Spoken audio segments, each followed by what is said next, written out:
Shalom.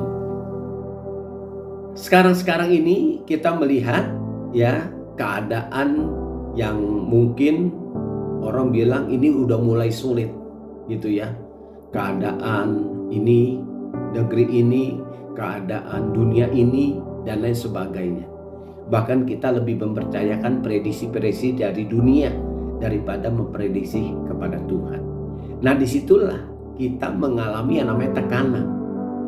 Bahkan masalah satu belum selesai kita berkata, Tuhan masalah satu belum selesai nih masalah ini. Tapi kenapa Tuhan memberikan masalah yang kedua? Masalah kedua belum selesai. Tuhan kenapa berikan masalah ketiga?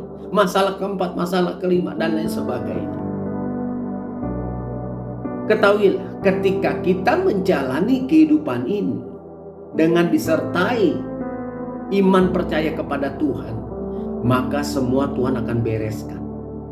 Maka tidak ada mustahilan kepada Tuhan bagi orang yang percaya. Jalani aja. Jangan berkata, why God, kenapa Tuhan? Kenapa ini terjadi?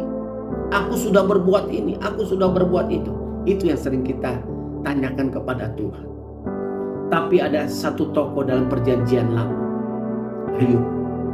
Kita baca di Ayub 1 ayat 20 sampai 22. Ayub 1 ayat 20 sampai 22. Maka berdirilah Ayub lalu mengoyakkan jubahnya dan mencukur kepalanya, kemudian sujudlah ia dan menyembah. Katanya, dengan telanjang aku keluar dari kandungan ibuku, dengan telanjang juga aku akan kembali ke dalamnya. Tuhan yang memberi, Tuhan yang mengambil, terpujilah nama Tuhan.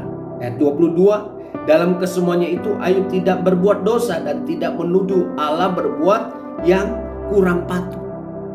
Ini Ayub yang luar biasa, saudara. Masalahnya banyak sekali. Sampai ke 10 anaknya diambil. Ya, diambil oleh Tuhan. Ayub gak berkata, kenapa Tuhan anakku kok ambil semuanya? Enggak. Bahkan terakhir Ayub diberikan borok. Ya, sakit borok, sakit kusta. Ayub nggak menuduh Allah. Ayub nggak menyalahkan Allah. Nggak berkata, why God, kenapa seperti ini? Enggak. Tapi dia senantiasa hidup di dalam kekudusannya. Hidup di dalam mengucap syukur. Dan dia tahu dia ini siapa. Makanya Ayub orang yang saleh dan jujur. Apa yang dikatakan Alkitab. Dan orang ini ya dapat mahkota kehidupan yang luar biasa. Di ayat ke-20 dikatakan dari Ayub 1. Maka berdirilah Ayub lalu mengoyakkan jubahnya dan mencukur kepalanya. Kemudian sujudlah ia dan menyembah. Ya, nah ini Ayub mengoyakkan jubahnya dan menyembah Tuhan. Ya, arti kata menyembah bahasa aslinya itu napal. Napal artinya sujud menyembah sampai ke dalaman, sampai ke bawah. Jadi kepala kita ini sujud ke bawah. Ya, di dalam bahasa yang lain disebut proskuneo, sujud menyembah. Sampai itu dikatakan penyembahan tertinggi kepada Allah. Ayub sujud menyembah kepada Tuhan. Dan dia tetap beribadah kepada Tuhan. Bukan menyalahkan Tuhan. Ikut Tuhan susah, masalah saya nggak dijawab, saya sudah doa seperti ini, masalah-masalah banyak sekali. Akhirnya kita meninggalkan Tuhan. Tapi Ayub enggak. Ayub tetap memuji menyembah Tuhan di dalam keadaan dan masalahnya. Di ayat ke-21 dari Ayub 1. Katanya, dengan telanjang aku keluar dari kandungan ibuku, dengan telanjang juga aku akan kembali ke dalamnya. Tuhan yang memberi, Tuhan yang mengambil, terpujilah nama Tuhan.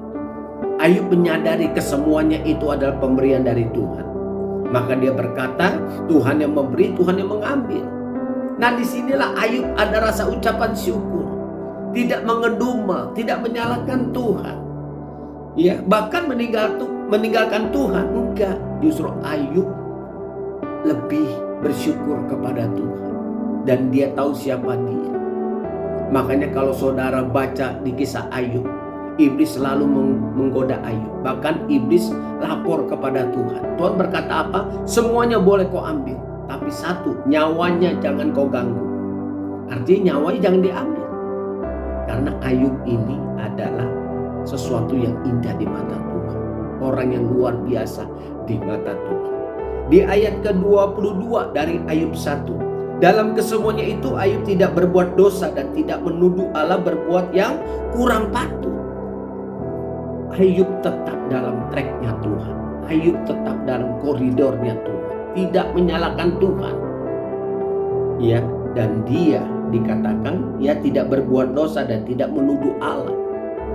Tapi dia senantiasa mengucap syukur. Dia tahu ya bahwa Allah itu luar biasa, bahwa semuanya itu pemberian dari Allah. Maka tadi yang saya katakan, maka dikatakan ya Ayub mengatakan Tuhan yang memberi, Tuhan yang mengambil. Nah, oleh sebab itu mengucap syukurlah kita kepada Tuhan. Ya, nikmati hidup ini, jalani hidup ini dengan rasa ucapan syukur. Ya, bersyukurlah kepada Allah bahwa setiap apapun keadaan kita, Tuhan pasti menjawab doa-doa kita. Tuhan Yesus